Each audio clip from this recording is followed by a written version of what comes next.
Hello everybody, welcome back to the channel. Today we're back in Automobilista 2 and we'll be checking out the brand new release from Reiza Studios, which includes the obvious elephant in the room, the Porsche 962C Group C car, and Group C in general because they've also added the Sauber C9 Mercedes-Benz to that mixture as well. Other new cars include the Chevrolet Omega stock car, and there's a new track as well, which is the Spa Francorchamps 1993 version, which will be taking the Group C cars around later, obviously. But before then, there's a new feature that's also been released in the patch, which we're really excited to check out, so let's go see what that is. Okay, so if you're a long-time viewer of the channel, you will know that we're big advocates for multi-class racing. We love the different dynamic that it adds to a race with faster and slower cars on track together, and also the additional action that brings along with it. Previously in Automobilista 2, you were able to have up to 4 different car classes available on track at the same time. But not anymore. That has all been changed. We're going to go for a quick race. We're going to do a 10-lap race around Silverstone National. We're going to use the Ginetta G40 Cup car that was released in the previous big release for Automobilista 2. But let's go and select what cars or vehicles we're going to have on track with us. So, let's go to opponent settings, go to multi-class. We have our G40s there listed. And click here. Right. So, we're going to go berserk with this. So we're going to check some trucks. We're going to go Formula Ultimates. We're going to have some Beetles, we're going to have some GT1 cars for some fun, some minis obviously because you have to have minis. We have rental carts on track as well, why not? Maybe some P1 prototypes, some Super V8s. How many is that? 9. Okay, well, let's see if we can add one more to that mixture. Let's add, ooh, I don't know, some M1 Pro cars because they just sound amazing. So there we go. 10 different categories of car on track at the same time.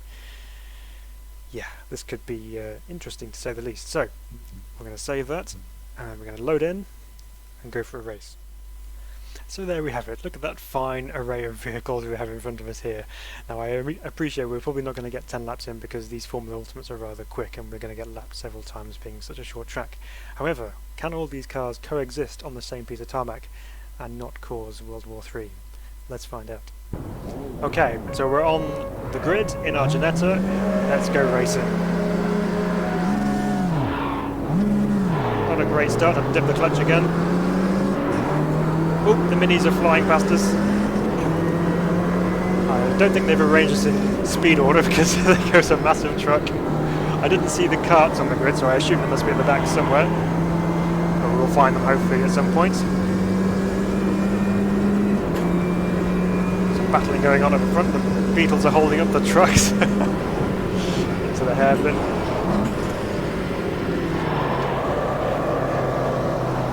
Just about keeping it together so far. The quicker cars have disappeared off into the distance. We've got a decent race going on here between the Beetles, the Minis, the trucks, which are just so much quicker in a straight line. Oop, bit of a flinch from the Beetle. Let's see if we can make some time back on this truck through the tight, twisty stuff. Oops, having a bit of a moment. Don't crush me. Go around the outside of him at left field. Because we can. There we go.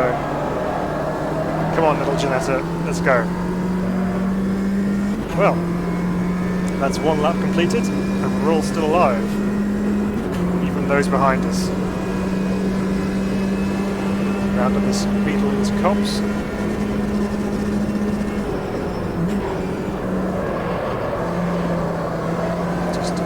Through there, okay. Now obviously we've got only 5 gears available in this Ginetta, and we're running out of revs rather quickly. So, blue flags, the Formula Ultimates are coming through already. Oh, there they go. Wow. They're rather quick. Oh, there's another one. I want to find out where these carts are. I want to lap a cart, if we actually get a chance. Lap down already. Into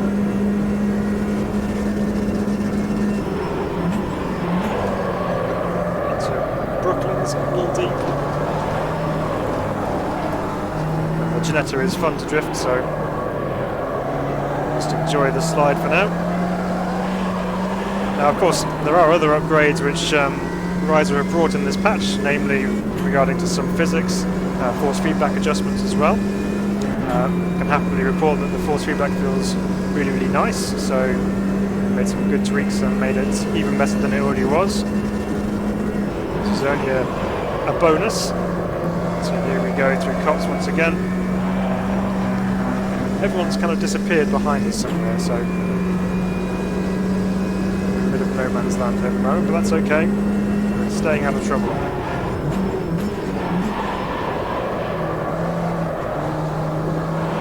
Blue flag, who's coming through now? This is probably the GT1s, is it? No, no, the prototypes. And there they go.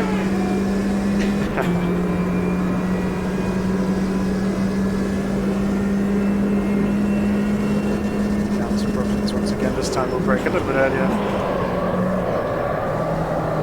Still missed the apex by a country mile.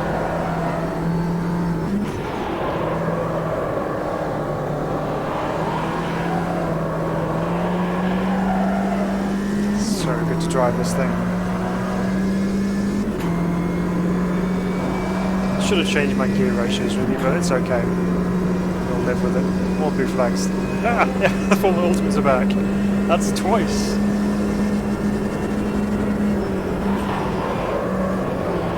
Oh, I've got a GT1 behind me. Where's it going to go? There we go. Ah, being ganged up on.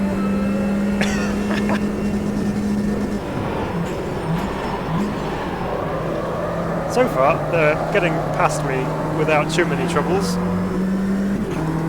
The V8 supercars coming through now. There we go. Comes his friend. Aha! I spy a cart. Look at the size of it. Ah, it's so quick around corners. Come back. What kind of a cart is that? It's just rocket powered rental cart. It's probably just flat out everywhere. On the rev limiter. I wouldn't want to be in one of those when the trucks come past. That's for sure. It's another one. What I will say is it's a good job that these cart drivers are wearing hands devices, because not that it will help them with no seatbelt obviously. But safety first, always. So we're 5 laps in. Lapped twice by the Formula Ultimates. Not many more times we're going to get lapped before the end of this race. The speed that they're going round, I'm probably going to say probably 2 or 3 more times.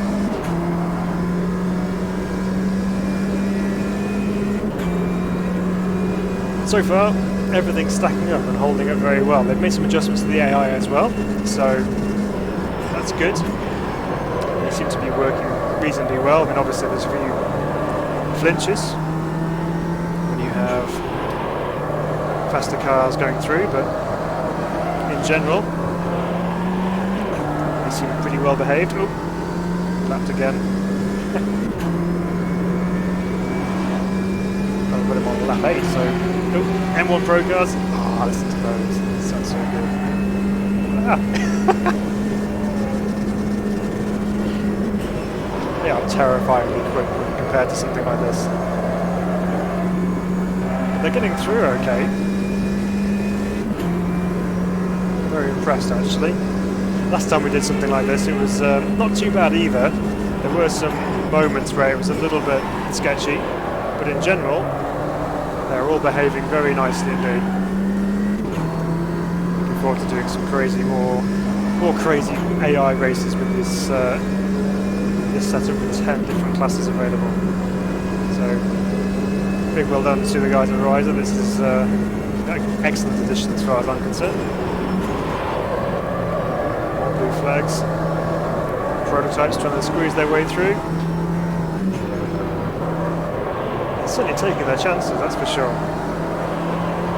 Not staying back and just waiting for the straights. They're going around the outside of me and all sorts. So. Points for being brave. Suddenly we find ourselves alone on the track.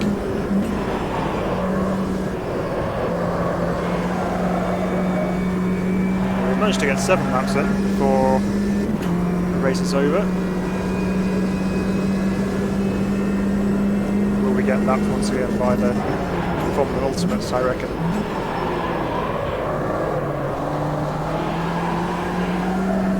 Here comes something.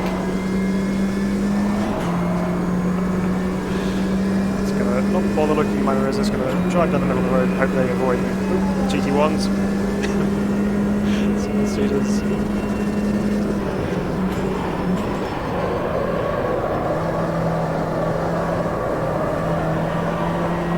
Pit-in board up here on my right hand side, which I've not seen before. Oh, big sideways moment. Just love balancing the car on the bottom of this thing. It's so good. So, is this going to be the end of the race for us? Let's see. There he is. Our 10-lap race lasted 7 laps. But that worked very well, I'm very impressed with that. Excellent addition to the game. Right, talking of additions to the game, what about cars? Okay, so the first of the new cars is this, the Chevrolet Omega stock car from 1999. I know this more as a Vauxhall Carlton being in the UK, but it's the same car but based in Brazil. And it also looks very similar to an old V8 supercar from that kind of era as well, so it's going to be interesting to find out what this is like to drive. Except this does not have a V8 under the bonnet, this has a straight 6, just like the old Opala stock cars as well. We have 338 brake horsepower, 5-speed H-pattern gearbox to play with, and it's quite heavy at just over a tonne as well. So, let's have a look and see what liveries are available for this particular car. We have a nice Castrol one here, a Texaco one which looks not quite nice as well, and then there's a variety of different and interesting colour combinations available, like a nice lurid green one there. And I think probably I like the Texaco one the best, so we're going to run that one. We're going to just take it out on track and we're going to turn some laps of Londrina Long and see what this car is like to drive. So let's go out on track right now.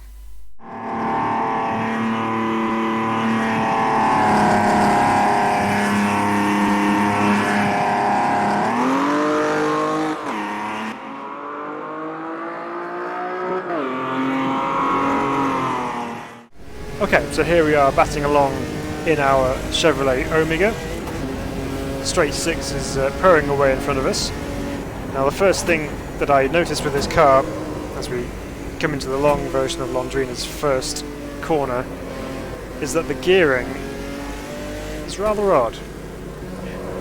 Second and third gear, there's a big difference between them. So you find yourself coming to a corner where you think, okay, I'll take second gear, but just revs itself to death because the gearings are so short.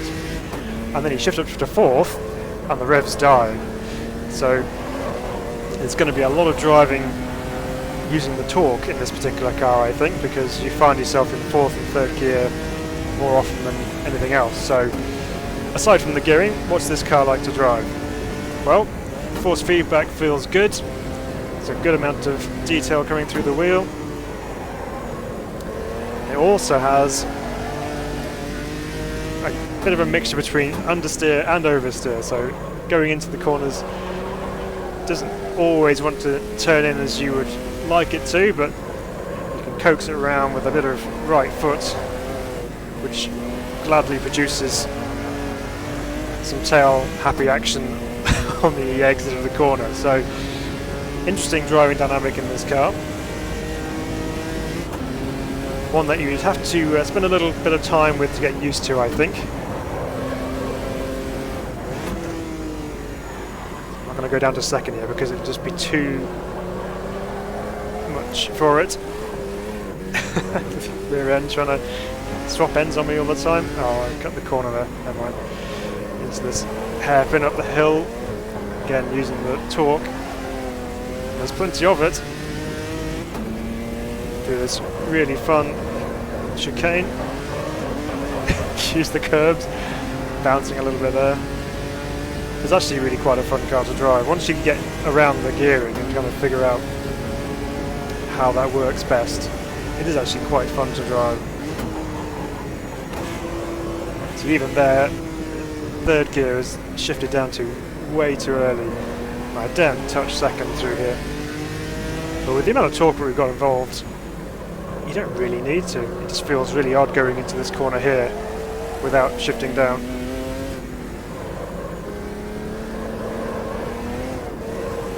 Get floated out of here with a bit of throttle, and then kill the revs with 4th gear. Very odd, but very fun as well at the same time. I think with some other cars on track as well, this could be quite a fun combo to try. So I went down to 2nd a bit later then. I was a little bit happier.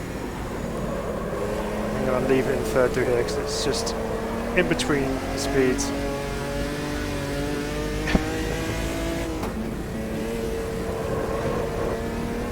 Down through the chicane once again.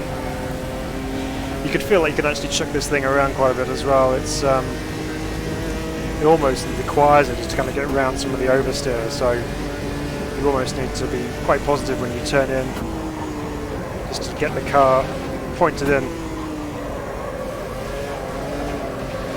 So you're kind of manhandling it a little bit more, and then it really starts to come alive.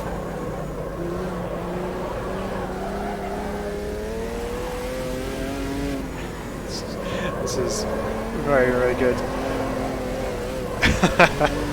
And with the force feedback as good as it is, catching those slides is easy enough. There's no major dramas there, so yeah. Overall, a very good addition to the game. And another extra little bit of Brazilian content which most sims just don't have, which again adds to the charm of Automobilista 2. Bringing us content which we may never have driven if it wasn't for this game existing, so big fan of that, and a big fan of this car as well. So what else is new? Well, I can think of one thing. Yes, it is Group C time, and we have 2 cars to choose from. First, the Porsche 962C, and then of course we have the Sauber C9 Mercedes-Benz. So we're going to jump in the Porsche first and see how that goes. So let's have a look at the liveries available. We obviously have the beautiful Rothmans, an iconic livery, 1 and 2. So we have Derek Bell and Jochen Mass names on the door there, and then a variety of fictional liveries to go along with it as well.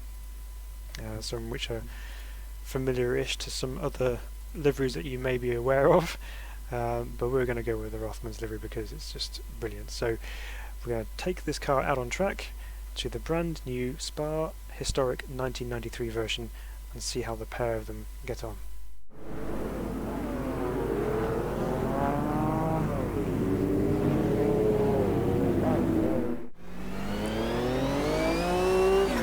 Oh my goodness.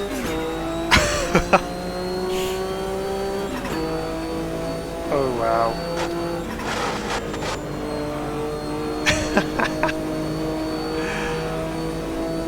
Oh my word. Okay. Group C, Porsche 962. That's Old Spa. This is just gonna be amazing. Listen to that.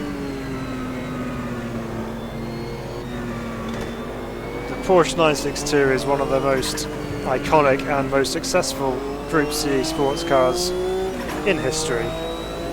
If you mention Group C, chances are you're going to be thinking of one of these, or the Sauber Mercedes that we're going to be trying next. Oh, but this thing sounds so good. We have a beautiful 6-cylinder engine underneath us, we have turbo whine and the chatter from the wastegates. Oh, it's just absolute perfection. This just sounds so good. Oh, okay, right. That's the initial feelings out of the way. Let's have a look and see how this thing actually drives. Force feedback wise. Again, plenty of detail. I have a good understanding of what's going on underneath me so far.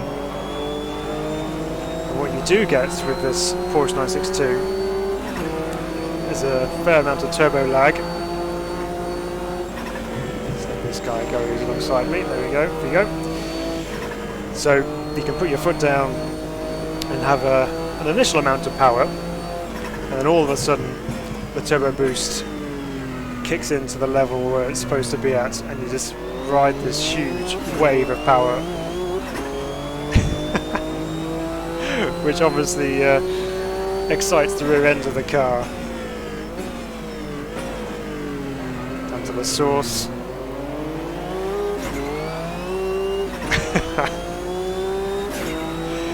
It feels really good to drive, actually. You can feel that there's plenty of downforce available because of the body. Oh, it's pushing it into the ground through a rouge. Just took off on the curb. But you feel like the car is pushed to the ground really nicely as well, so there's plenty of high-speed grip through the corners. In the lower speed stuff, there is an element of movement underneath you, like that. So you've got to be on the case to make sure you're not going to spin this thing around, but that's just how it should be. These cars weren't 100% stuck down like you would see a one-day LMP car or a Formula 1 car or such. Designed to move around a little bit. I think this thing is just absolutely insane. But so good. Now, I know I mentioned previously with the Chevrolet Omega that the great thing about Automobilista 2 is the fact that it has a lot of Brazilian content which we've never driven before. And while that remains true, I can see why they're adding things in like this, because Group C cars are always going to be a popular addition to any sim, and we do seem to have the same cars appearing across the various different platforms. But for me, that's not so much of a bad thing, because it means that you can actually drive some of the best racing cars in the world on whatever your chosen sim is. Now, Group C was always going to be a welcome addition. It was always going to be a fun aspect to the game, something enjoyable to drive. But what I was not expecting was for it to be this good. It really is absolutely fantastic. I can see myself spending a lot of time driving laps with this thing. And the proper H-pattern gearbox as well. It is such a visceral experience as I ground out through a rouge. Oh, it's just brilliant. Well, if the Porsche is this good, I hope the Mercedes is just as good. And I'm pretty sure it will be. So let's go find out, shall we?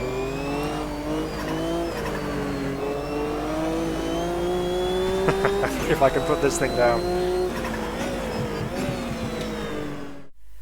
Okay, I have prized myself away from the Porsche 962 to try out this Sauber Mercedes, the C9. Again, we'll have a look at some liveries. So you have the official Sauber Mercedes, the silver arrows, 61 and 62. Some very famous names on there, and again a handful of different retro-themed, it's very familiar, retro-themed liveries as well. So we're going to stick with the silver arrows look for this one. So the C9, 826 brake horsepower in regular trim, 768 newton meters of torque. We're in a V8 here rather than the flat 6 that was in the Porsche. So let's try this thing out again at Spa and see how it compares with the Porsche. Okay, I'm just going to put this out there before we take this car on track. This car appears in other sims, as we mentioned already, but every time I've driven it in other sims I've actually been left feeling a little bit underwhelmed by it. So I'm hoping that this version of it in Automobilista 2 is going to put some of that to bed and right those wrongs, because I really want to like this car. So if this is going to do the job, then I will be a happy man. So let's go take it out on track without crashing into everyone else. Please, please, please be the one. Oh, Wow. Okay, once again, sounds up on point. Oh, the transmission whine on the overrun sounds amazing. Now this thing again is turbocharged, it's twin turbo. This just sounds so good, that distinct low rumble. Oh, this sounds amazing. Let's see, will it handle as I hope it would? Initial signs are very positive, I must admit. But we'll give it some time to get used to it.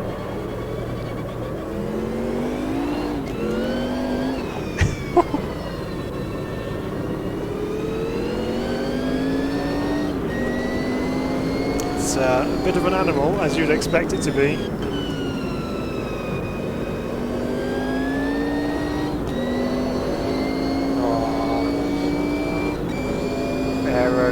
Power, noise, all adds up to being an amazing experience driving this thing.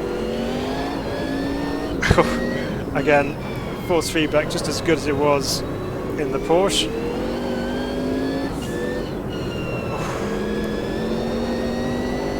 I'm just not really focusing on driving, I'm just listening to the thing at the moment. Might need some gearing and adjustments. Right, let's get it stopped for the bus stop. Wow, this thing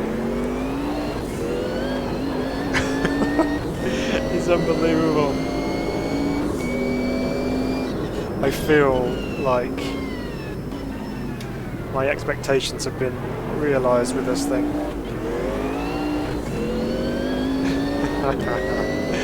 Okay, that's enough of my excitement about this thing, but when you're driving this car,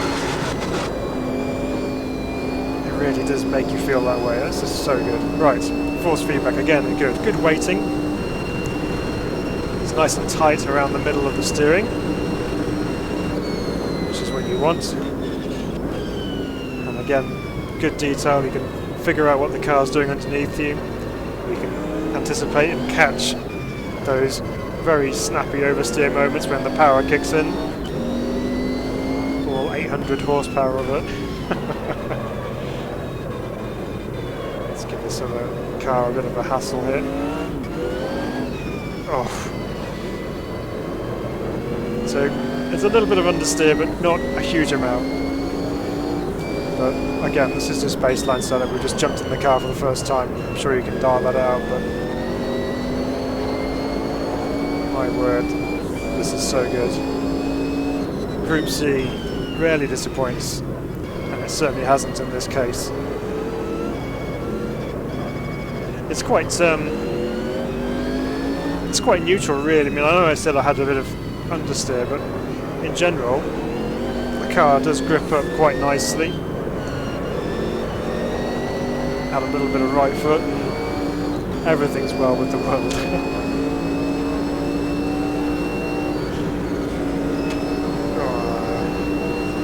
There could be some fun racing to be had with this. So maybe we'll organise something with the Group C cars. We'll organise a fun online event, so if you fancy joining us for that, give us a note in the comments and we'll get something organised.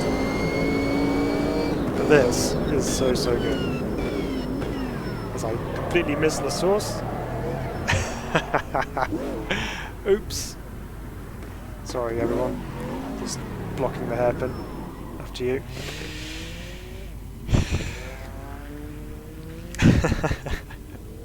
Okay, Group C then, on Automobilista 2. All I can say is, yes, it's very, very good. So, aside from the car, which is just amazing, what about Spa 1993? It looks really, really good. It's exactly as I remember Spa looking from my younger days. You've got the the road markings all over, the white lines down the centre of the road. You have the big curbs which punish you if you touch them. And of course there's the original bus stop, which I actually really miss. I think it's a great corner, especially as you just get the car slowed down and then just fire out the other side really quickly. But the overall look of the circuit, you know, it's very much alive. It looks nice and vibrant, and lots going on. And the trees look like they go on forever, and the shadows, everything just looks so good.